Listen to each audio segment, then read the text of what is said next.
নাইনের আজ রাতের বিশেষ আয়োজন আপনার মত অনুষ্ঠানে আপনাদের প্রত্যেককে স্বাগত জানাচ্ছি। আমি জামিল আহমেদ। এই অনুষ্ঠানটি আমরা রবি থেকে বৃহস্পতিবার প্রতি রাতেই 10টায় সরাসরি সম্প্রচার করছি। আমরা এই অনুষ্ঠানে সমসাময়িক প্রসঙ্গ, গণমাধ্যমে আলোচিত বিষয়গুলো নিয়ে সবসময় কথা বলছি এবং আপনার মত এবং বিভিন্ন সাজেশনগুলো জানতে চাই। আজকে আমাদের সাথে ইতিমধ্যে শেষ স্টুডিওতে যোগ দিয়েছেন সিনিয়র সাংবাদিক এবং জাতীয় প্রেস ক্লাবের সাবেক সাধারণ সম্পাদক ইলিয়াস খান। ইলিয়াস ভাই, আপনাকে স্বাগত জানাচ্ছি আজকের অনুষ্ঠানে। এবং আরও একজন অতিথি, বৈষম্য বিরোধী ছাত্র আন্দোলনের মুখ্য সমন্বয়ক আব্দুল হান্নান মাসুদও ইতিমধ্যে কিছুক্ষণের মধ্যেই এসে আমাদের সাথে যোগ দেবেন বলে আমরা আশা করছি। আমরা আলোচনা শুরু করি। বিশেষ করে ইলিয়াস ভাই, আপনি সংবাদ মাধ্যমের মানুষ, তথ্য উপত্যগুলো জানা, বিশেষ করে এই অন্তর্বর্তীকালীন সরকারের 100 দিন পার হওয়ার পরেই আমরা লক্ষ্য করলাম যে শিক্ষাঙ্গনে অস্থিরতা, তার মধ্যে বিশেষ করে ঢাকার একটি শিক্ষা প্রতিষ্ঠান, বাংলাদেশে অনেকগুলো বিশ্ববিদ্যালয় কলেজ থাকার পরেও তারাই কিন্তু প্রথম নিজেদেরকে বিশ্ববিদ্যালয় ঘোষণা করে রাস্তায় আন্দোলন করে 1 সপ্তাহের একটা টাইম নিয়েছে। আরও আলোচনা চলছে। সাথে আজকে ঢাকা কলেজ, সিটি কলেজে ব্যাপক অস্থিরতা, সংঘর্ষের খবর আমরা জানি। সাথে আবার ইঞ্জিন চালিত যে রিকশার একটা অস্থিরতা, এগুলো যোগ হয়েছে। আপনার কিছু অ্যানালিসিস আমরা নিয়ে আসি প্রথমে। আপনাকে ধন্যবাদ এবং অনুষ্ঠান যারা দেখছেন। হ্যাঁ, আপনি প্রথমে যেটি বলেছেন যে একটি কলেজ এবং বড় কলেজ, অনেক ছাত্র আছে, শিক্ষার্থী আছে, তারা বিশ্ববিদ্যালয় করার জন্য আন্দোলন করছে। বাট তারা তো কলেজে পড়ার জন্য ভর্তি হয়েছে, সেটাই নাকি? তারা তো বিশ্ববিদ্যালয়ে ভর্তি হয়নি। আর বিশ্ববিদ্যালয়, বিশেষ করে পাবলিক বিশ্ববিদ্যালয়ে যে প্রতিযোগিতামূলক ভর্তি প্রক্রিয়া রয়েছে, আমি ছোট করছি না, বাট এটি তো বাস্তব। কলেজে তো সেই ততটা প্রতিযোগিতা নেই। সুতরাং ছাত্রদের বাস্তববাদী হওয়া উচিত। ধরুন, তিতুমির কলেজ বিশ্ববিদ্যালয়ের দাবি জানিয়েছে, ঢাকা কলেজের দাবি জানাতে পারে, বরিশাল বিএম কলেজের দাবি জানাতে পারে, তারপর কারমাইকেল কলেজ, একটি বিখ্যাত কলেজ। ঢাকা কেন, বাইরের সব বিশ্ববিদ্যালয় কলেজই করতে পারে। হ্যাঁ, সেটাই আমি বললাম যে কারমাইকেল কলেজ আছে, তারপর আনন্দমোহন কলেজ আছে, এরকম মানে বিখ্যাত কলেজ আছে, তোলারাম কলেজ আছে। তো এটি কেন তারা এই দাবিটিকে কেন করছে, আমার কাছে এটি স্পষ্ট হচ্ছে না। বাট ছাত্রদেরকে আশাহত করা যাবে না, তাদেরকে একটি ছাতার নিচে আনতে হবে। যেমন আগে ছিল ঢাকা বিশ্ববিদ্যালয়ের অধীনে, এখন বোধহয় আর নাই, আমি যদি ভুল না জেনে থাকি, বা বাদ দেওয়ার বা সেখান থেকে বেরিয়ে আসার সিদ্ধান্ত, বের করে তারা যাতে না থাকে সেই সিদ্ধান্ত নেওয়া হয়েছে। তো যে 60টি কলেজ ঢাকা বিশ্ববিদ্যালয়ের সঙ্গে অ্যাফিলিয়েটেড ছিল, এই 60টি কলেজ নিয়ে কোনো একটি জাতীয় বিশ্ববিদ্যালয় একটি প্রতিষ্ঠান করা যেতে পারে, যারা এই 60টি কলেজকে হ্যান্ডেল করবে। যেমন খুব বড় বড় কলেজ কিন্তু এগুলো, এরকম মোর্চা একটা করে দিতে, যেমন এই ইডেন কলেজে অনেক ছাত্র, তারপর তিতুমিরগুলো যারা আজকে আন্দোলন করছে, তারা সেখানে কিন্তু অনেক ছাত্র, অন্যান্য যে কলেজগুলো রয়েছে। সুতরাং দাবি যারা জানাচ্ছে ঠিক আছে, বাট দাবিটা কতটুকু যৌক্তিক সেটাই চিন্তা করতে হবে। বিশ্ববিদ্যালয় কিন্তু বললেই করে ফেলা যায় না। সেটাই না, এটি যে প্যাটার্নটা, যে আমি দ্রুত রাস্তায় নেমে ব্লক করে মানুষের দুর্ভোগ তৈরি করে, এটি রিপিটেডলি ঘটতে দেওয়া, এটি আসলে শিক্ষার্থীর একটু সাহস পেয়ে গেছে।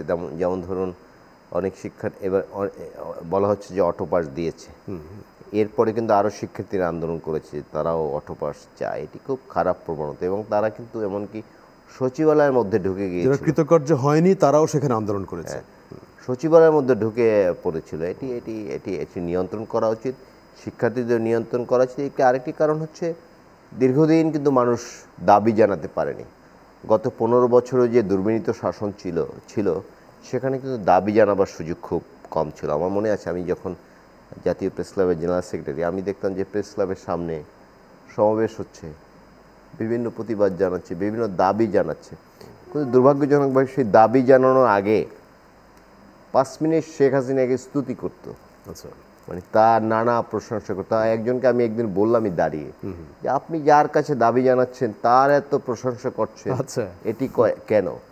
তো ওনারা একটা উত্তর দিয়েছেন যে এটি নিয়ে যদি ওনার স্তুতি না করি বা ওনার প্রশংসা না করি, আমরা যে দাবি জানাচ্ছি, আমাদেরকে রাতেই কোনো না কোনো বাহিনী ধরে নিয়ে যাবে। এই অবস্থা থেকে বাঁচার জন্য ব্যাকগ্রাউন্ডটা দিয়ে নেয় তার আগে। সুতরাং এখন একটা দাবি জানানোর সুযোগ পাচ্ছে, সবাই বলছে। যেমন আগে কথা বলতে গেলেই কিন্তু পুলিশ অত্যাচার, নির্যাতন চালাতো, এখন কিন্তু সেটি হচ্ছে না। সুতরাং বিভিন্ন ব্যক্তি, বিভিন্ন প্রতিষ্ঠান, তারা নানাভাবে দাবি জানাচ্ছে, বাট যে দাবি যৌক্তিক সেটি পূরণ হচ্ছে, যেগুলো যৌক্তিক না সেগুলো পূরণ হচ্ছে না। এই তিতুমির কলেজের ব্যাপারে বলেছে, শিক্ষার্থী আছে অনেক, ইট ডাজ নট মিন যে এটি বিশ্ববিদ্যালয় করে দিতে হবে। তাহলে আমি একটু আগেই বলেছি সবগুলো বড় বড় কলেজ যারা আছে, বিশেষ করে বিশ্ববিদ্যালয় কলেজ যেগুলোকে বলা হয়, সেগুলোতে এই দাবি জানাতেই থাকবে। বাট আমি মনে করি ছাত্রদের ডেকে বুঝিয়ে বলা উচিত।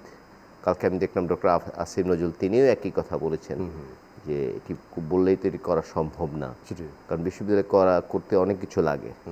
সেটি সেই ফ্যাকাল্টি, যোগ্য ফ্যাকাল্টি খুঁজে বের এবং যোগ্য ছাত্রও লাগবে। ভর্তি প্রক্রিয়া তারা ঢুকেছে, আশা করি ছাত্ররা নিশ্চয়ই আমার উপর ক্ষুব্ধ হবেন না, বাট সেই ছাত্রও লাগবে, কিন্তু সেই quality student. It does not mean যে ওখানে কোয়ালিটি স্টুডেন্ট নাই, বাট সবাইকে যে 44,000 বা 42,000 স্টুডেন্ট আছে তিতুমির কলেজে, সবাইকে কি পাবলিক বিশ্ববিদ্যালয়ে ভর্তি হতে যে যোগ্যতা লাগে, সেই যোগ্যতা, সেই পরীক্ষা, সেগুলো উত্তীর্ণ হয়ে ভর্তি হয়েছে? শুধু প্রশ্ন কিন্তু করা যাচ্ছে। ছাত্রদের আমি বলতে চাই, এখন আরেকটি খুব দুর্ভাগ্যজনক বিষয় হচ্ছে কিছু হলেই রাস্তায় নেমে যায়। এই দেখুন গার্মেন্টস শ্রমিকরা নানা জায়গায় আন্দোলন করছে, ভোগান্তিতে পড়ে সাধারণ মানুষ। এবং আজকের এই ঢাকা কলেজ এবং সিটি কলেজের অস্থিরতা, পুরো ঢাকা শহরই কিন্তু আজকে ডেডলক ছিল অনেক ক্ষেত্রে, আমরা দেখলাম মুভমেন্টে তো আমরাও ছিলাম। এমনি একটি ছোট নগরী আমাদের, পৃথিবীর সকল আধুনিক নগরীতে আপনি তো অনেক জায়গায় গিয়েছেন, জানেন যে 25 ভাগ রাস্তা থাকতে হয়। আমাদের ঢাকায় আছে 7 ভাগ রাস্তা, তার মধ্যে যে ফুটপাথ যেগুলো আছে, কোনো ফুটপাথ দিয়ে কিন্তু আপনি স্বাচ্ছন্দ্যে হাঁটতে পারবেন না, সেখানে নানা ধরনের দোকান আছে। নাম্বার 2, ঢাকায় রাজপথে বিভিন্ন গতির গাড়ি চলে। একই রাস্তায়, যে রাস্তায় 60 কিলোমিটার গতির গাড়ি চলছে, 50 কিলোমিটার গতির গাড়ি চলছে, 5 কিলোমিটার গতির গাড়ি চলছে, ভ্যান চলছে। আমি ওইগুলো কথাই মিন করলাম। এটি তো কোনো নগরীই না ওই অর্থে। হ্যাঁ, সুতরাং এই নগরীতে আরও যদি যানজট সৃষ্টি না হয়, যেমন ঢাকা কলেজ, সিটি কলেজ ছাত্ররা যে মারামারি করছে, এতে সাধারণ মানুষের অনেক ভোগান্তি হয়। পুরো এলাকা, পুরো শহরটি একটি জ্যাম লেগে যায়। সুতরাং আমি ছাত্রদের কাছে অনুরোধ করতে চাই, কোনো বিরোধ বা কোনো বিষয় এলেই যে আমি রাস্তায় নেমে যাব, আমি রাস্তা ব্লকেট করে দেব, আমার মনে হয় এই প্রবণতা থেকে বেরিয়ে আসার উচিত। এই কারণে আজকে যে আমাদের বিজয়টি এসছে, আমরা বলি যে এই স্বৈরাচার শেখ হাসিনার পতনের পরে এতে ছাত্রদের বিরাট অবদান আছে, এবং তাদের কিন্তু আমি নিঃসন্দেহে এই যে পাবলিক কলেজে যারা পড়ছে, এতে কিন্তু এই দেশের সাধারণ মানুষের পয়সা আছে, সুতরাং সেটি তাদের মাথায় রাখা উচিত। সাধারণ মানুষ যাতে ভোগান্তির সৃষ্টি না হয়, তো তারা পাচ্ছে সুবিধাগুলো, সেটি তাদের চিন্তা করা উচিত বলে। একটা প্রসঙ্গ আপনার সাথেই যোগ করি, আপনি যথার্থই বলেছেন, সেই দিকগুলো তো ছাত্ররা নজর দেবেই, এবং একই সাথে আপনি নিশ্চয়ই লক্ষ্য করেছেন যে এই মানুষজনের মধ্যে জনজীবন নিয়ে যে কনসার্নগুলো, দ্রব্যমূল্য, রাস্তার ভোগান্তির কথা, তার অন্যান্যগুলো, আপনার কি মনে হয় যে বর্তমানে যে সংস্কার রিলেটেড ডিসকাশন, ডায়ালগ চলছে, সাধারণ জনগণ আসলে কনসার্ন তাদের লাইফস্টাইল, তাদের যেগুলো জীবন ঘনিষ্ঠ ব্যাপার, সেগুলো নিয়ে? সেগুলো আমি টকশোতে সবসময় বলি। এই যে আপনি সংবিধান পরিবর্তন করবেন, আপনি নির্বাচন কমিশন সংস্কার করবেন, এগুলো নিঃসন্দেহে জরুরি বিষয়, বাট দেশের 90% মানুষ কিন্তু এগুলো নিয়ে কনসার্ন না। তিনি তার আয়ের সাথে সঙ্গতি রেখে ব্যয় করতে পারেন, তিনি বাজারে গিয়ে একটু সহনীয় দামে পণ্য কিনতে পারেন, বাচ্চাদের মুখে দুটো ভাত তুলে দিতে পারেন, বাচ্চাকে স্কুলে পড়াতে পারেন, তার কিন্তু চাওয়া এটুকুই।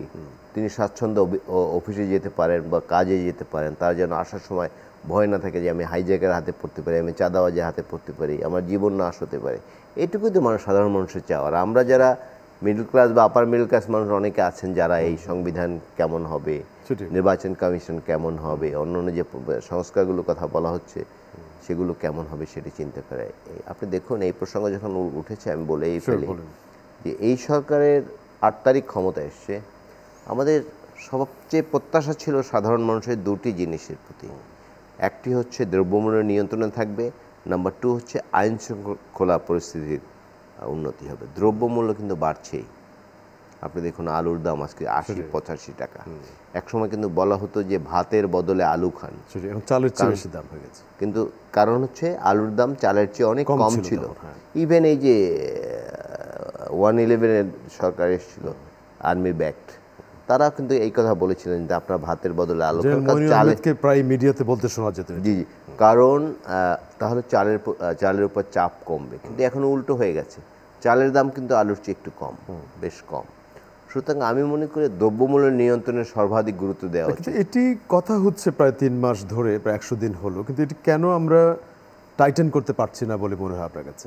এটা কারণ হচ্ছে এই যেমন এখন সরকার বলছে রাজনৈতিক সরকারগুলোর মতোই যে সিন্ডিকেটের নিয়ন্ত্রণে। সিন্ডিকেট তো রাষ্ট্রের চেয়ে সরকারের চেয়ে বড় না, সরকার ইজ বিগ মেকানিজম।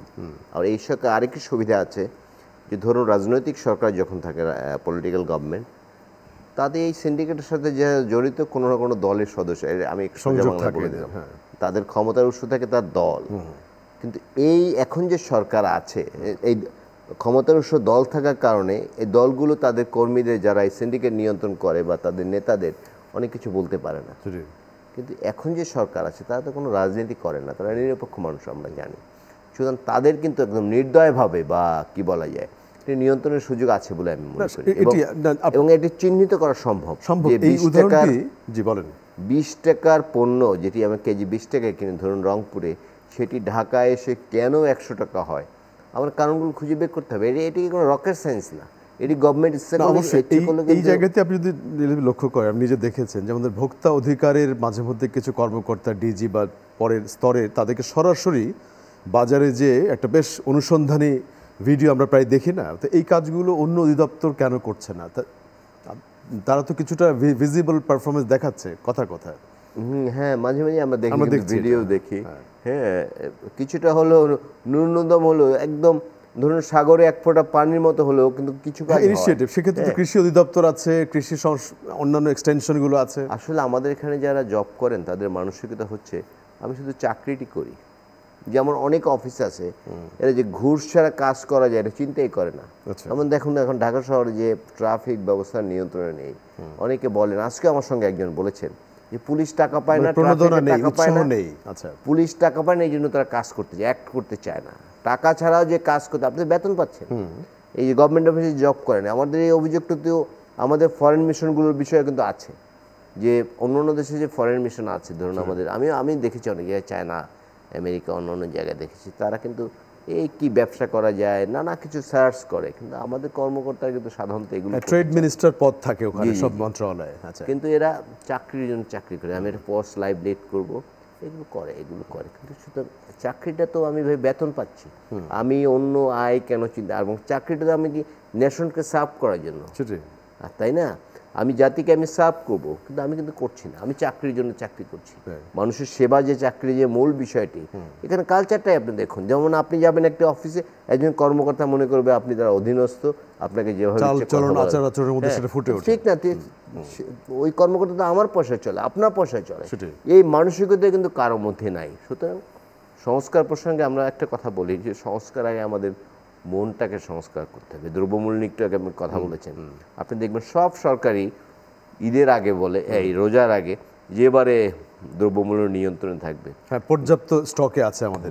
সুতরাং আপনি কোনোদিন দেখেননি, আমিও দেখিনি, আমি দেখিনি নিশ্চিত, আপনিও দেখেননি আমার ধারণা, দাম কমেছে আমরা দেখেছি কখনো? দাম কমে, বরং সব মানুষগুলো অপেক্ষা করে, ধার্মিক এবং অধার্মিক উভয় গ্রুপ এখানে একমত বা একই চেষ্টা চালায় যে আমি এই রোজা, এই উৎসবটাকে কেন্দ্র করে আমি কিভাবে বেশি লাভ করব।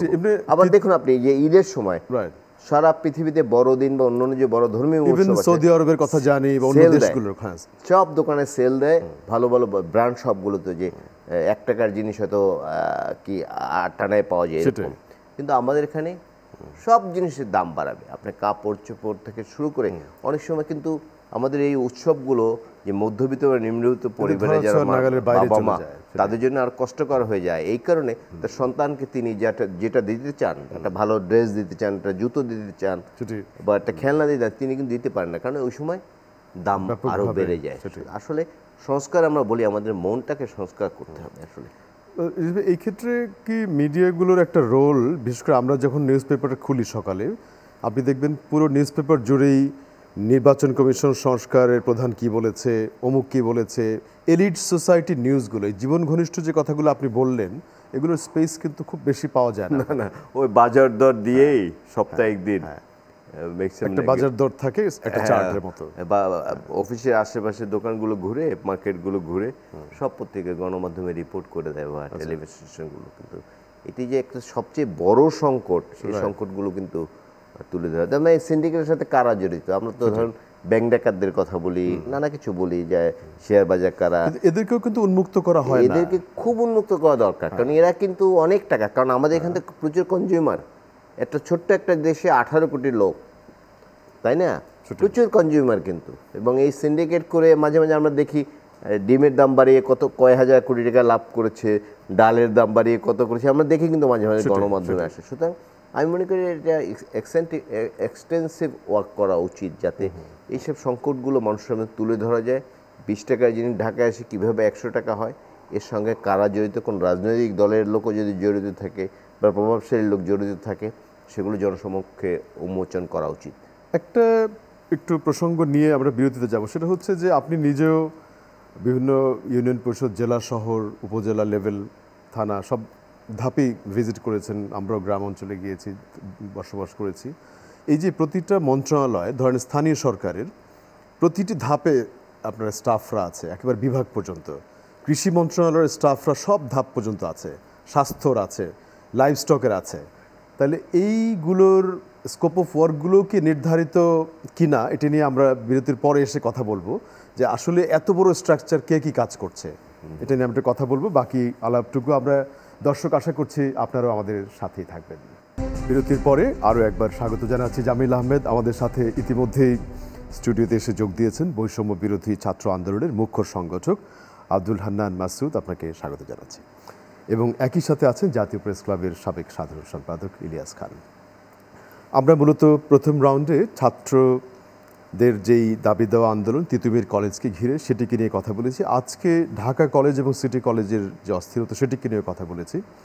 এই বিষয়গুলো এই সময়কালে কতটুকু প্রাসঙ্গিক এবং জনদুর্ভোগের কথাটি বিভিন্ন মিডিয়া তুলে ধরেছে, আপনি যদি আপনার কিছু বক্তব্য উপস্থাপন করেন। ধন্যবাদ জানাচ্ছি চ্যানেল 9কে। দেখেন যে হচ্ছে স্টুডেন্টদের মধ্যে এই যে আপনার ঢাকা কলেজের সাথে সিটি কলেজ, ঢাকা কলেজের সাথে ধানমন্ডি আইডিয়াল কলেজ, ঢাকা কলেজের সাথে আপনার আশপাশের এই কলেজগুলোর যে দ্বন্দ্বটা, এটা যতটা না হচ্ছে আমরা আপনার সরাসরি দেখতে পাচ্ছি, যতটা না পার্থিবলি দেখতে পাচ্ছি, এটা তার চাইতে বেশি হচ্ছে মেন্টাল। এই একটা মেন্টাল দ্বন্দ্ব তৈরি হয়েছে। এই মেন্টাল দ্বন্দ্বটা তৈরি হওয়ার মেইন কারণ হচ্ছে ইগো ওয়ান কাইন্ড অফ, আরেকটা হচ্ছে যাচ্ছে নিজেদের ব্যাপারে কোনো সমালোচনা, কোনো হস্তক্ষেপ, কোনো কথাবার্তা সহ্য করতে না পারা।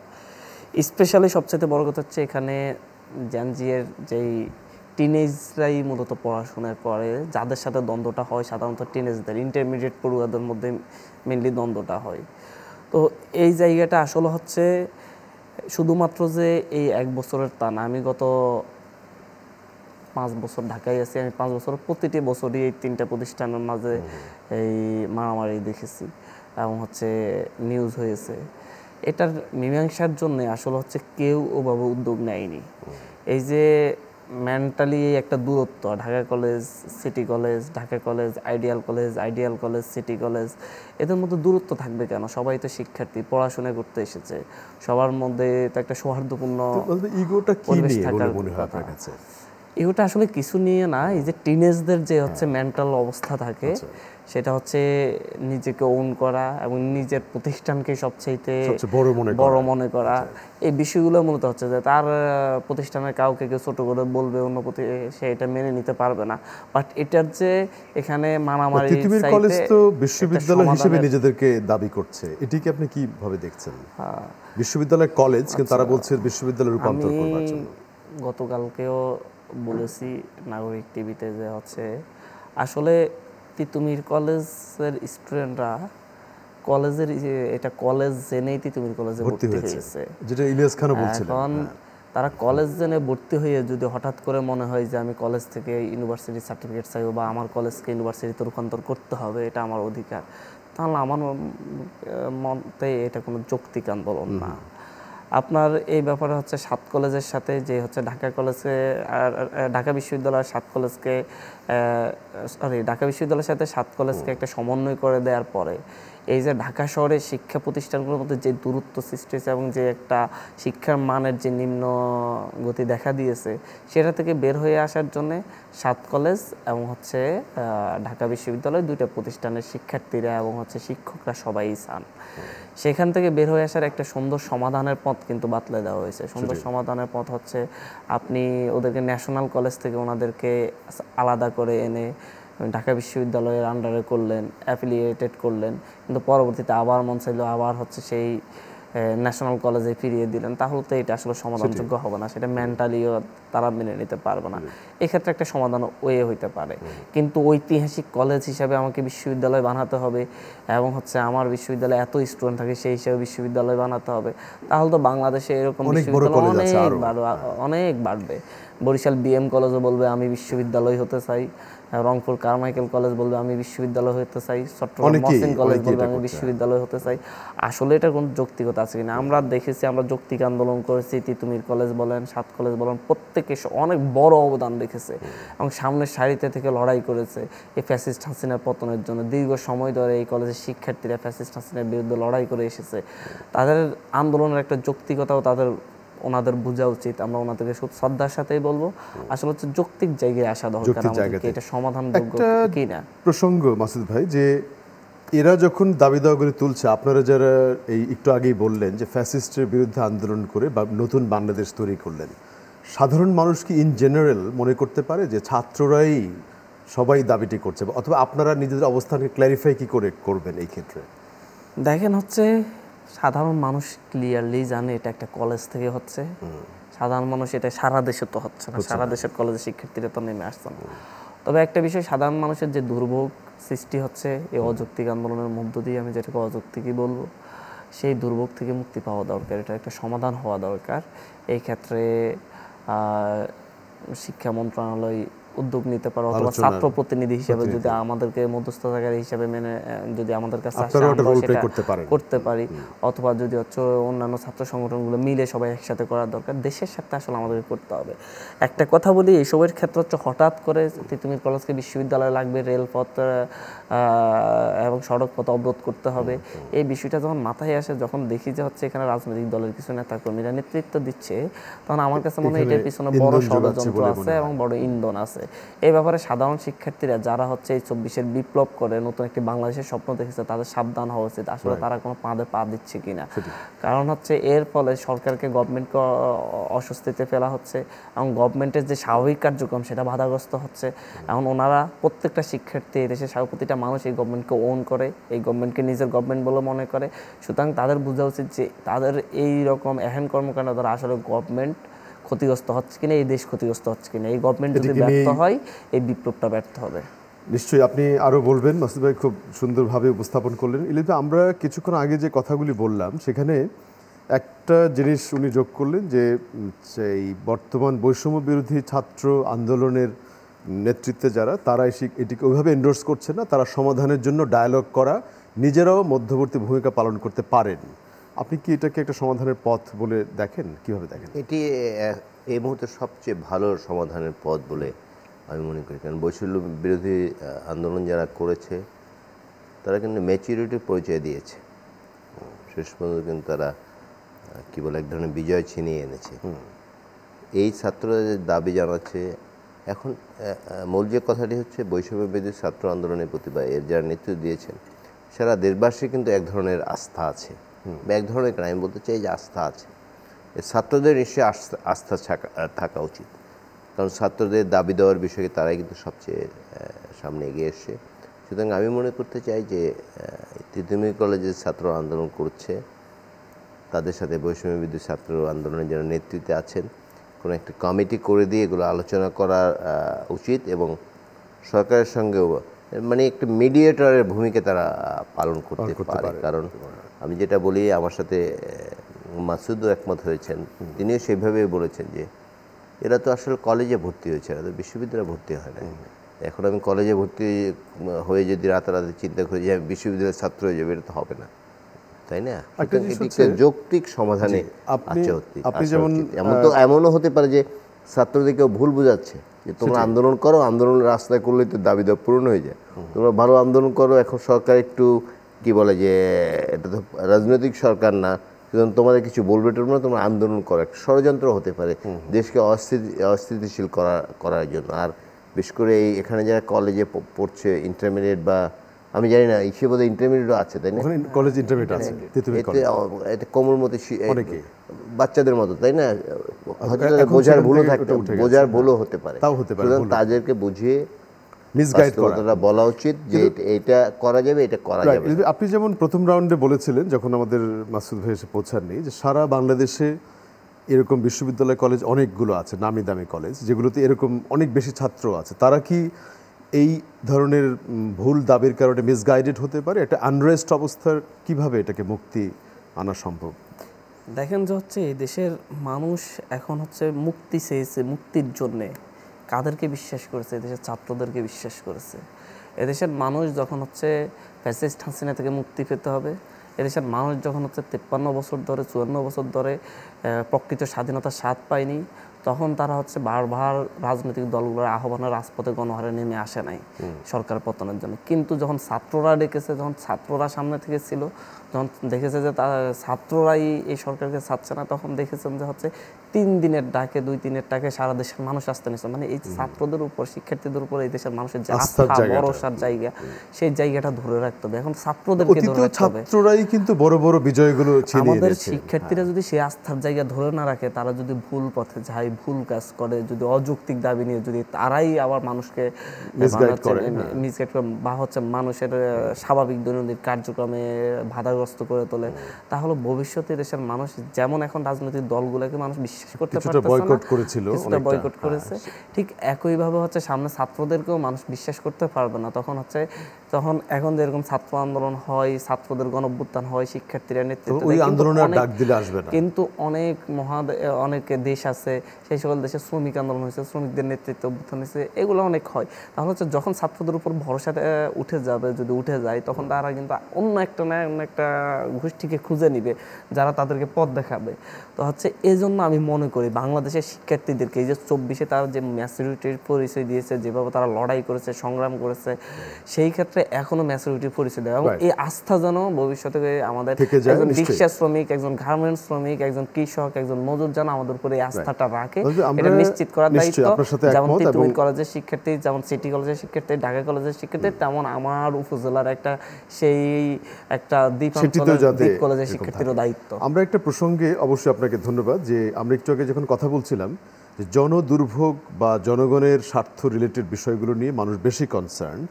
70-80% পিপলই দ্রব্যমূল্যের দাম, তারপরে রাস্তাঘাটের মানে জ্যাম, গতিশীলতা বা তাদের জীবনমান, ব্যাংকিং সেক্টর নিয়ে চিন্তিত। সেই ক্ষেত্রে একই সাথে যে সংস্কার কমিশনগুলি হয়েছে, সেই আলাপগুলিও চলছে। আমরা ইলিয়াস ভাইয়ের কাছে এই প্রসঙ্গটাই কথা বলেছিলাম, আপনার একটু মতামত নিয়ে আবার যাবো ওনার কাছে। আপনার কাছে কি মনে হয় যে জনগণ কোন বিষয়গুলো নিয়ে আসলে এখন চিন্তিত? তারা কি সংস্কার নিয়ে বেশি চিন্তিত, না তাদের নিজেদের বিষয়, জীবন নিয়ে? এটা যদি রিপ্লাই দিতে হয় আমাকে একটু সময় দিতে হবে, আমি একটু ব্যাখ্যা দিব। যেমন হচ্ছে এই দেশের জনগণের মধ্যে একজন রিক্সা শ্রমিক, একজন কৃষক, একজন গার্মেন্টস শ্রমিক, একজন দিন মজুরের, প্রত্যেকেই এই দেশের জনগণ। একজন শিক্ষক এই দেশের জনগণ। তো এই দেশের জনগণের কাছে যখন হচ্ছে এই দেশে আমরা যে গণ অভ্যুত্থানের কথা বলি, গণবিপ্লবের কথা বলি 24-এর, এই দেশের জনগণের সামনে আমরা বলেছিলাম যে এক দফা দাবি, শেখ হাসিনার পতন, ফ্যাসিবাদী ব্যবস্থার বিলোপ এবং হচ্ছে নতুন রাজনৈতিক বন্দোবস্ত। যখন এই 3টা কথা বলেছি, মেসেজটা কি গিয়েছে? ফ্যাসিস্ট হাসিনার পতন, এটা ভিজুয়াল হয়েছে, শেখ হাসিনা পালিয়ে যাবে, শেখ হাসিনা ক্ষমতায় থাকবে না, এটা ফ্যাসিস্ট হাসিনা সরকারের পতন, রেজিমের পতন। ফ্যাসিবাদী ব্যবস্থার বিলোপের কথা যখন আমরা বলেছি, তখন রিক্সা শ্রমিকের কাছে ফ্যাসিবাদী ব্যবস্থার বিলোপ বলতে গিয়েছে যে হচ্ছে এই ব্যবস্থা যদি বিলোপ হয়, বাজার সিন্ডিকেট থাকবে না, আমি দিন শেষে রাতের বেলা বাসায় ফিরে আমার স্ত্রী সন্তান নিয়ে আমি কম দামে খাবার কিনে শান্তিতে খেয়ে ঘুমাতে পারবো। তার কাছে গিয়েছে হচ্ছে এই মেসেজটা। একজন দিন মজুরের কাছে মেসেজ গিয়েছে যে হচ্ছে আমি ফ্যাসিবাদী ব্যবস্থার বিলোপ হলে আমি দিন শেষে সঠিক মজুরি পাবো, আমার মজুরি কেউ কম দিতে পারবে না। একজন কৃষকের কাছে মেসেজ গেছে যে ফ্যাসিবাদী ব্যবস্থার বিলোপ হলে আমাকে আপনার ধান বিক্রি করার সময় আমি মানে হচ্ছে আমার ন্যায্য মূল্য পাবো, এটা হচ্ছে তার কাছে মেসেজ গিয়েছে। তো ঠিক একইভাবে একজন শিক্ষকের কাছে মেসেজ গিয়েছে যে আমাকে এই যে রাজনৈতিক বন্দোবস্তের কথা, নতুন রাজনৈতিক বন্দোবস্তের কথা আমরা যখন বলছি, তখন একজন শিক্ষকের কাছে মেসেজ গিয়েছে যে হচ্ছে নতুন রাজনৈতিক বন্দোবস্ত হলে এই যে বিভিন্ন ছাত্র সংগঠনের নামে শিক্ষকদের সাথে অন্যায় অবিচার করা হয়, অসম্মান করা হয়, ভবিষ্যতে আমি অসম্মানিত হব না, অত্যাচার মানে আমার উপর অশ্রদ্ধা হবে না। তো এই সবগুলা সমন্বয়ে কিন্তু এই গণবিপ্লব। নতুন রাজনৈতিক বন্দোবস্তের কথা আমরা যখন বলছি, তখন একজন রিক্সা শ্রমিক, একজন ভ্যানওয়ালা, সে চিন্তা করে নিয়েছে, একজন ফুটপাতের দোকানদার চিন্তা করে নিয়েছে নতুন রাজনৈতিক বন্দোবস্ত হলে রাজনৈতিক নেতার নামে আমার কাছ থেকে যে 10 টাকা 30 টাকা করে চাঁদাবাজি নেওয়া হচ্ছে, এই চাঁদাবাজিটা হবে না। ফ্যাসিলিটি ব্যবস্থার বিলোপ যখন আমরা বলছি, তখন একজন খেটে খাওয়া মানুষ বা একজন সাধারণ মানুষ, তার কাছে মেসেজ গিয়েছে যে আমি থানায় গিয়ে একটা মামলা করতে গেলে আমার 500 টাকা দিতে হবে না। এই যে এই বাস্তবিক এই ভিজুয়ালিটি হচ্ছে এটা। এখন এই ফ্যাসিলিটি ব্যবস্থার বিলোপ করব, এটার জন্য আমাদের সংবিধান সংস্কার করতে হবে, চুপ্পুকে সরাতে হবে, এগুলো অনেক কিছুই আসছে। বাট মেইনলি মানুষের কাছে মেসেজটা কিন্তু ওই জায়গায়। গভর্নমেন্ট যদি এটাতে যদি ব্যর্থ হয়, যদি হচ্ছে চাঁদাবাজি বন্ধ করতে ব্যর্থ হয়, যদি দখলদারি বন্ধ করতে ব্যর্থ হয়, যদি সিন্ডিকেট মানে সিন্ডিকেট ভেঙে দিতে ব্যর্থ হয়, যদি চালের দাম শেখ হাসিনার আমলে 70 টাকা ছিল, এখনো যদি আমার কৃষক শ্রমিক ভাইটা 70 টাকায় চালের কেজি কিনতে হয়, একটু 70 টাকায় চালের দাম কিনতে হয়, তাহলে সে শেখ হাসিনাকে হটালো কেন, রক্ত দিল কেন? তার কাছে কি সে একটা ভোট দেওয়ার কথা ভাবে? সে ভাবে যে হচ্ছে সে ভোটের অধিকার, ভাতের অধিকার। মানে এটা নিশ্চিতই গভর্নমেন্টকে করতে হবে। কি উপায়ে করবে সেই গভর্নমেন্ট যদি মনে করে যে সেটা পারবে না, গভর্নমেন্টের যে স্বরাষ্ট্র মন্ত্রণালয়ে যাদের এই দায়িত্ব, তারা পারবে না ভাবে, তাদের উচিত জাতির কাছে ক্ষমা চেয়ে সরে যাওয়া। রক্তের বিনিময়ে তারা ক্ষমা পেয়েছে। কোন উপায়ে এই চ্যালেঞ্জগুলো মোকাবেলা করবে সেই প্রসঙ্গে দুজনের বক্তব্য শুনবো। আমরা এখনই ফিরে আসছি। দর্শক, আশা করছি আপনারা আমাদের সাথেই থাকবেন। আজকের অনুষ্ঠানের সর্বশেষ বিরতির পরে আপনার মত অনুষ্ঠানে আরও একবার স্বাগত জানাচ্ছি জামিল আহমেদ। আমাদের সাথে দুজন অতিথি স্টুডিওতে আছেন। বৈষম্য বিরোধী ছাত্র আন্দোলনের মুখ্য সংগঠক আব্দুল হান্নান মাসুদ এবং সিনিয়র সাংবাদিক ইলিয়াস খান। আমরা যে আলোচনায় ছিলাম, একটু এক ধরনের সামনের দিনের চ্যালেঞ্জ নিয়ে কথা বলি। যেই কনটেক্সটে আলাপ হলো যে ছাত্ররা বাংলাদেশকে যে নতুন একটা ক্ষেত্র উপহার দিয়েছে, তারা এত সহজে মানুষের দুর্ভোগ সৃষ্টি করে এটিকে সহজে ম্লান হতে দিতে চাইছে না, যেটি আমাদের সমন্বয়ক সংগঠক ভাই বললেন। এবং উনি আরও বোল্ডলি বলেছেন, যেই চেঞ্জের আশায় মানুষ সরকারকে দেখেছিল, সেই চেঞ্জ না করতে পারলে আবারও মানুষ আশাহত হওয়ার সম্ভাবনা বা ভয়টি রয়ে গেছে, শঙ্কাটি। আপনি এই জায়গাটিকে কীভাবে দেখেন? না, সেটি তো বটেই, কারণ এবারে মানুষ সবচেয়ে বেশি আশাবাদী হয়েছে। কারণ আমাদের আশা ভঙ্গ হয়েছে কিন্তু বারবার। যেমন আমি কালকেও বলেছি বোধহয় অনুষ্ঠানে, আমি এবং মাসুদ একসঙ্গে ছিলাম, যে ৭১ মুক্তিযুদ্ধের পরে আমাদের পূর্বসূরি যারা দেশ স্বাধীন করেছে, তাদের কিন্তু অনেক আশা ছিল যে আমরা একটি গণতান্ত্রিক পরিবেশ পাবো, আমরা বৈষম্য থাকবে না, একটা মানবিক বাংলাদেশ হবে। কিন্তু আমরা দেখলাম উল্টো চিত্র। আবার গণতন্ত্র হত্যা করা হলো, আমার দেশে দুর্ভিক্ষ উপহার দিল, তারপরে আমার গণমাধ্যমের স্বাধীনতা কেড়ে নেওয়া হলো, ৩০,০০০ নেতাকর্মীকে হত্যা করা হলো জাসদের। তো এই বাংলাদেশ তো আমাদের পূর্বসূরি পান, তখন মানুষ ব্যর্থ হয়েছে। ৯০-এর আন্দোলনের পরেও কিন্তু যে প্রত্যাশা ছিল, মানুষ কিন্তু সেই প্রত্যাশা পূরণ হয়নি, যে পরিবেশ তারা চেয়েছিল। সুতরাং এবার মানুষ খুব আশাবাদী হয়েছে যে, এবং এবার আন্দোলনটি বিশেষ দিক হচ্ছে যে ৯০-এর যে গণ আন্দোলনের স্বাধীন আন্দোলন, সেই আন্দোলন কিন্তু মূলত ঢাকা বিশ্ববিদ্যালয়, কয়েকটি জাহাঙ্গীরনগর এবং কয়েকটি পাবলিক বিশ্ববিদ্যালয়, কয়েকটি শিক্ষা প্রতিষ্ঠান কেন্দ্রিক। বাট এবারের আন্দোলন কিন্তু একদম সর্বব্যাপী, পুরো দেশে ছাত্র, ইউনিভার্সিটির ছাত্র, স্কুলের ছাত্র, কলেজের ছাত্র, বেসরকারি বিশ্ববিদ্যালয়ের ছাত্র, মাদ্রাসার ছাত্র সবাই, এবং মাদ্রাসা, দাখিল মাদ্রাসা এবং কি বলে ওই যে কওমি মাদ্রাসা, সব ছাত্ররা ছিল এবং তারাও ব্যাপক অংশগ্রহণ করেছে। অনেক জীবন, অনেকে হত্যাকাণ্ডের শিকারও হয়েছে। সুতরাং এবং এর সঙ্গে সঙ্গে ছাত্রদের সঙ্গে তাদের সকল গার্জিয়ান, অধিকাংশ গার্জিয়ান কিন্তু নেমে এসছে। এবং তার যে একটি ধরুন, একটি 22 বছর বয়সের ছাত্র আন্দোলন করছে, তার যে 14 বছর বা 12 বছর বয়সী ভাইটি বা বোনটি আছে, তারাও কিন্তু আন্দোলনে নেমেছে। এরকম পাড়ায়, মহল্লায়, গ্রামে, গঞ্জে, বাজারে এরকম আন্দোলন কোনোদিন বাংলাদেশে হয়নি। এই আন্দোলনের মধ্য দিয়ে, এবং এবার আন্দোলনটা বেশি হয়েছিল এবং মানুষ বেশি আশা করছে এই কারণে যে 15.5 বছর দুর্বিনীত শাসন চলেছে। এক সময় কিন্তু মানুষের মনে হয়েছিল এই সরকার বুদ্ধি সহজে কোনোদিন আর সরানো পতন যাবে হবে না, এরকম একটা মাইন্ডসেট কিন্তু অনেকেরই হয়েছিল যে এই ভেবেছিল এরকম যে, চিত্র তো দেওয়া হতো 2041-এর আগে এটার, এবং বলাও হতো এবং কি দম্ভের সাথে কথা বলতো। যেমন পালিয়ে যাওয়ার দুদিন আগে শেখ হাসিনা বলেছেন যে শেখ হাসিনা পালিয়ে যায় না, কিন্তু তিনি কিন্তু পালিয়ে গেছেন। এই ভূখণ্ড থেকে দুজন ব্যক্তি পালিয়ে গেছে। আচ্ছা, এক গেছেন লক্ষণ সেন 800 বছর আগে, আর এবার গেলেন শেখ হাসিনা। আর কিন্তু কেউ জানে, ইভেন এরশাদ সাহেব সেও পালাননি, তিনি কিন্তু পালাননি, অনেকদিন জেল খেটেছেন, নিশ্চয়ই আমাদের মনে আছে। -2 ফর্মুলায় তখন কিন্তু বেগম খালেদা জিয়াকে তাকেও বিদেশ পাঠানোর চেষ্টা করা হয়েছে, উনিও যাননি। শেখ হাসিনা কিন্তু বাইরে গিয়েছেন, কিন্তু বেগম খালেদা জিয়া কিন্তু যাননি। সুতরাং এই যে অবস্থা, এত বড় অর্জনটি যাতে অর্জনের মধ্যে যে এই যে বিজয়টি আমাদের হয়েছে, এটা একটা বিরাট বিজয়, বিরাট বিজয়। মানে একটি অসম্ভব জিনিস যখন মানুষ পেয়ে যায় তখন কিন্তু তার আনন্দের সীমা থাকে, নানা প্রত্যাশাও থাকে। এবারের বিষয়টি হচ্ছে সেটি, সেটি।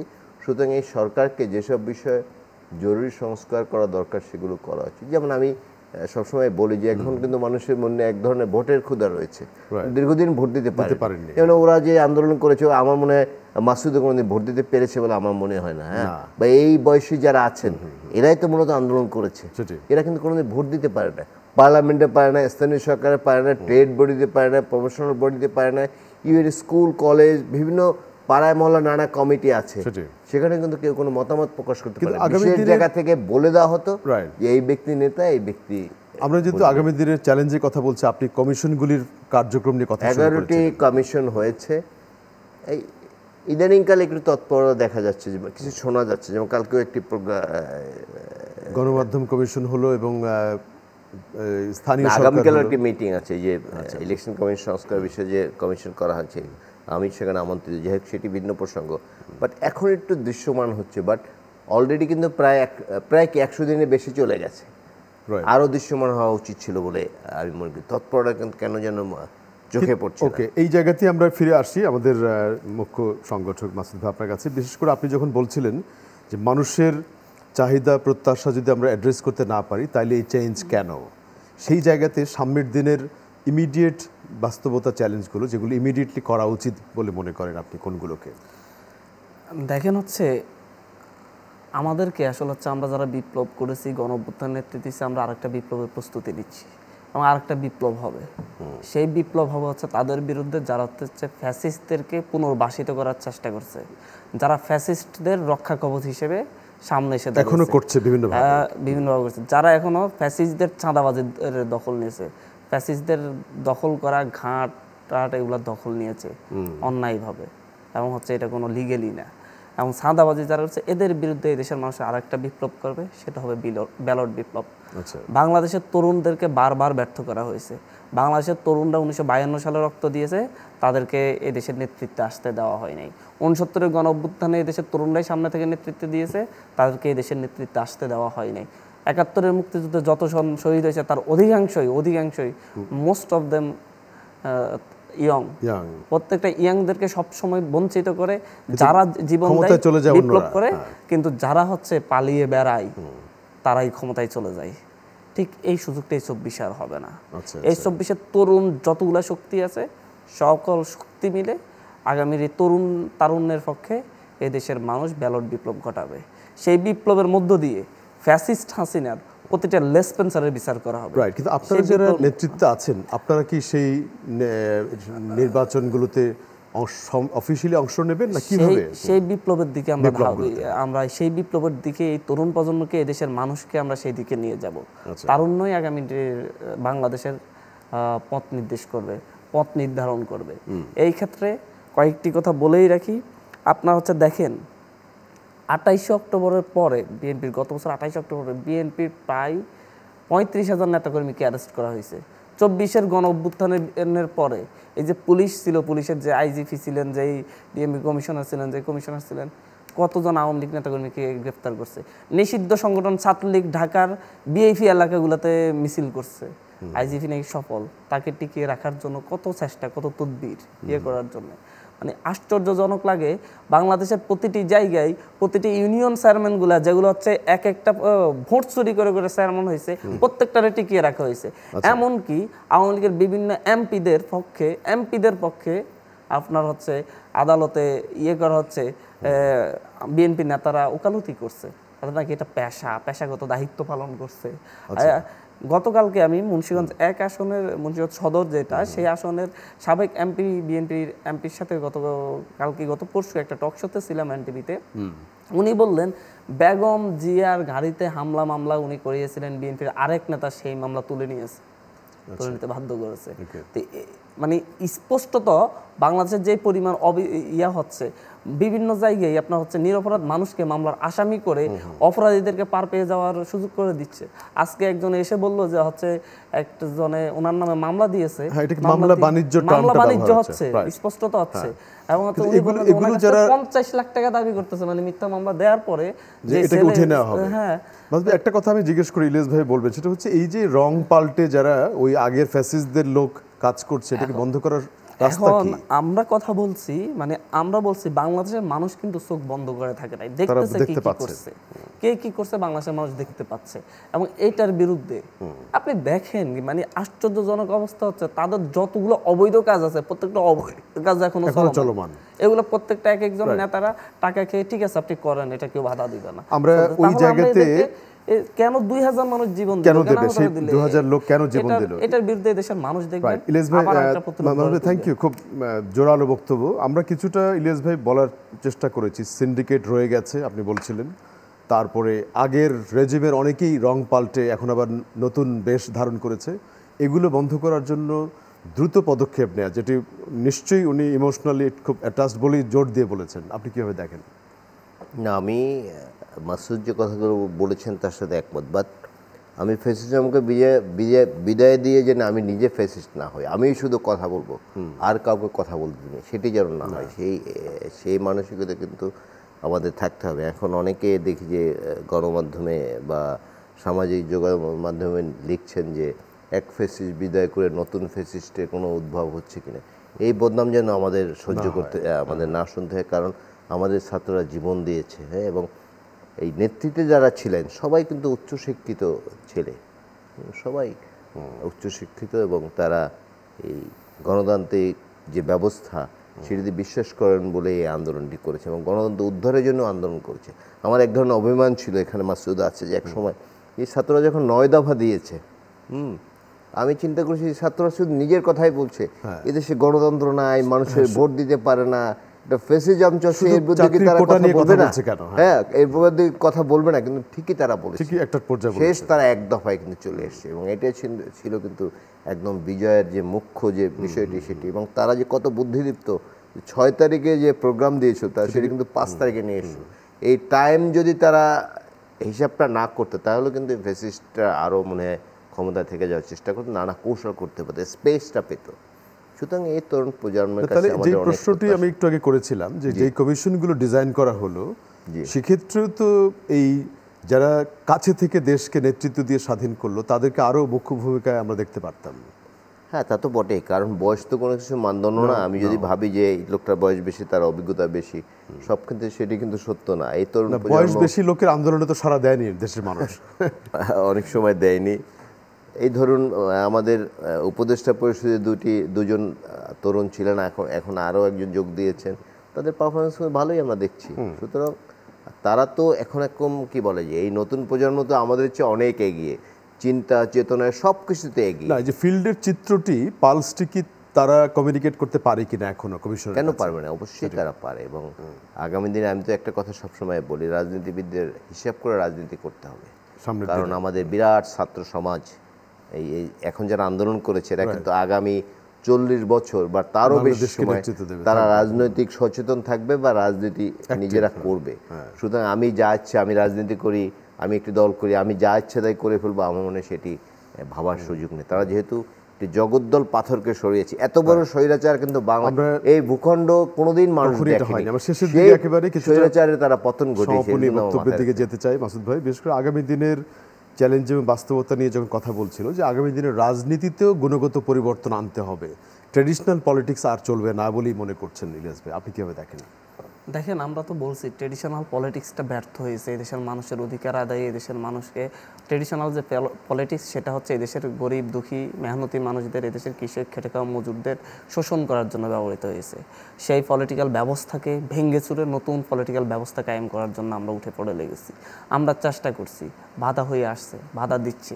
অনেকেই চাই না যে আগের রাজনৈতিক বন্দোবস্ত, আগের যে রাজনৈতিক ব্যবস্থা সেটা ধ্বংস হোক, সেটা ধ্বংস হয়ে নতুন রাজনৈতিক ব্যবস্থা তৈরি হোক। ভয় পাই যদি নতুন রাজনৈতিক বন্দোবস্ত হয় তাহলে ওনারা আগের মতো চাচ্ছে তাই করতে পারবেন কিনা। তো সেই জায়গা থেকে আমাদের প্রতিশ্রুতি, আমরা এই তরুণ প্রজন্ম, এই 24-এর গণ অভ্যুত্থানের সামনের সারির নায়করা যারাই আমরা ছিলাম, প্রত্যেকে আমাদের প্রত্যেকটা আহত ভাইদেরকে নিয়ে, প্রত্যেকটা শহীদ পরিবারকে নিয়ে আমরা আমাদের মুভমেন্ট চালিয়ে যাব। এবং এরাই আমাদের শক্তি। এই সকলকে নিয়ে আমরা যে কথা দিয়েছি এই জাতিকে, সেই কথা বাস্তবায়নের জন্য যতদিন লাগুক ততদিন আমরা সংগ্রাম করব। সেটা আমাদের পাশে কেউ থাকবে না। আমরা ফ্যাসিস্ট হাসিনার বিরুদ্ধে একসাথে দাঁড়িয়ে ফ্যাসিস্ট হাসিনাকে তাড়াতে পেরেছি। এই জন্যই কি সম্প্রতি যে যারা আহতদের চিকিৎসার ক্ষেত্রে আপনারা খুব অ্যাক্টিভ রোল প্লে করেছেন আমরা দেখলাম। আমরা এখন দেখেন, আমরা ফার্স্ট থেকেই আহতদের চিকিৎসার ব্যাপারে আমরা খুবই কনসার্ন এবং খুবই আমরা বলে আসছি, আহতদের চিকিৎসা, শহীদদের প্রাপ্য মর্যাদা এই গভর্নমেন্টকে নিশ্চিত করে যেতে হবে, কারণ তারা এই জাতির বীর, এই জাতির যোদ্ধা। এবং আমি যদি সামনের দিনের কথাগুলো একটু, ইলিয়াস খান যেটা বলেছেন, মাঝে আপনার যদি একটু মতামত পাই। ধরা যাক এই যে মানুষের, আপনি বললেন যে দ্রব্যমূল্য বা অন্যান্য বিষয়গুলো নিয়ে মানুষ বেশি কনসার্ন, তাহলে কি আলটিমেটলি সংস্কারের আলোচনা বা নির্বাচন নিয়ে যে আলোচনা সেটি এবং এই মানুষের দুর্ভোগ কমানো, দুটি প্যারালাল চলবে না কোনটি আগে পরে হতে পারে? বা আগে পরে হওয়ার তো কোনো সুযোগ নেই। একটি আরেকটার উপর মানে প্রত্যক্ষ বা পরোক্ষ জড়িত, একটা আরেকটার সাথে জড়িত, একটা ছাড়া আরেকটা চলবে না। প্যারালালি দুইটাকে ঠিক রাখতে হবে এবং এটার জন্য চেষ্টা করতে হবে। সংশ্লিষ্ট মন্ত্রীদেরকে অবশ্যই কাজ করতে হবে। তারা কি কাজ করতেছে সেটা অবশ্যই জানাতে হবে দেশের মানুষকে। মানুষ আশাবাদী হতে হবে, মানুষকে আশা দেখাতে হবে, স্বপ্ন দেখাতে হবে। আমি আমার মন্ত্রণালয়ে এই কাজগুলো করতেছি। নতুন বাণিজ্য উপদেষ্টা এসেছেন, আশা করি উনি দ্রুত বাজার ব্যবস্থা নিয়ন্ত্রণ নেবেন। যদি সেটা না পারেন, উনি না পারলে যখন মনে হবে যে ওনার দ্বারা সম্ভব না, উনি প্রয়োজনে সরে যাবেন। বাট বিভিন্ন দেশে এরকম আছে, দায়িত্ব না পারলে ছেড়ে দেয়, বাট পারতে হবে। না পারলে দায়িত্ব নিয়েছেন কেন, পারতে হবে। এবং এই দেশের মানুষকে সে আগের অবস্থায় রেখে এই দেশের কোনো সংস্কার, কোনো কিছু দীর্ঘস্থায়ী হবে না, স্থায়ী হবে না। এই সংস্কারগুলোকে যদি স্থায়ী করতে হয়, এদেশের মানুষের অবস্থার উন্নতি ঘটাতে হবে। এদেশের সকল ধরনের দুর্নীতি বন্ধ হইতে হবে, ঘুষ বাণিজ্য বন্ধ হইতে হবে, সকল ধরনের চাঁদাবাজি বন্ধ হইতে হবে, সকল ধরনের সিন্ডিকেট ভেঙে যেতে হবে। তাহলে এর পাশাপাশি যে রাজনৈতিক দলগুলো যেগুলো এখন এক্সিস্টিং, তারা সংস্কারের পরিমাণ ছোট করে নির্বাচনের দিকেই যেতে চাইছে বলে মনে হয়। এই সম্পর্কে আপনার কোনো মতামত আছে? আমি বলছিলাম যে সকল সংস্কার হলে নতুন রাজনৈতিক বন্দোবস্ত আসতে হবে, সেটাকে তারা ভয় পাচ্ছে।